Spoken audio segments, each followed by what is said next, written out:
Hi, this is the Cat's Library. I'll be your librarian today.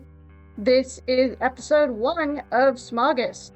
In contrast to how I usually do these sorts of challenges, I was thinking that for this one, I would make an individual video for each day instead of grouping them into weeks and just have some unscripted talk about what the drawing process was like for that day.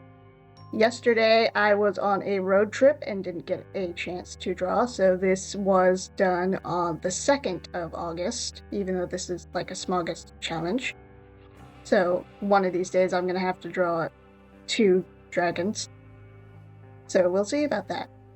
If you watched the mermaid challenge that I did this year, you'll recognize this guy that I just drew. I took the drawing from him and made a silhouette to make things easier for myself. This is where that character, Beluga, ended up after the end of that. So he is from a world of merpeople, and he got teleported to the realm of dragons. And my vague idea for what happened is that there's 7 main ocean dragons, and there was another egg that was found. Dragon eggs in this world just appear. And so there's already 7 oceans and there's already 7 dragons, but there was an egg.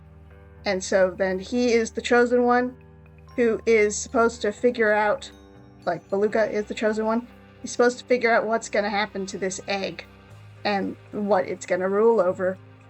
And I haven't figured that out yet, but since this is unscripted, maybe I'll figure it out by the end of the week, hopefully. So, I don't think I've said this already, but this week I decided to stick to the prompt of drawing the 7 seas as dragons. So this is Arctic. The Arctic Ocean as a dragon, which was from the stinger at the end of the mermaid video. I decided for this one to challenge myself to draw with warm colors, even though it's like an icy thing. So when we get to the coloring, it's going to be a little bit interesting. I mostly kept to that one photo I saw of a barge at night with the northern lights and then the red barge. You can see it there. I got my Wikimedia Commons photographs, and then that was my reference. So I was using that as a reference. That's why he's black at the beginning, because the picture was black. This is the egg. I wanted it to look magical and have a bunch of interesting shapes on it. And it is on an outcropping of rock, and I went back and forth on if it was rock or ice. I wanted to make the dragon sparkly because I thought that would make it look more icy. Not sure how well that helped. I do like this red crest that I gave the dragon.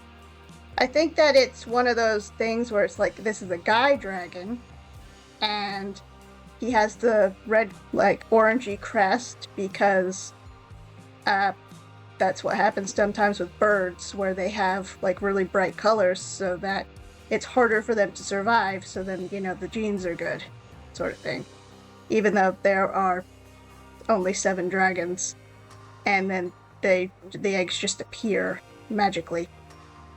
So, I don't know what this is for. This is for an indication of magicalness, I guess. Went back and forth a lot with what color the background was going to be.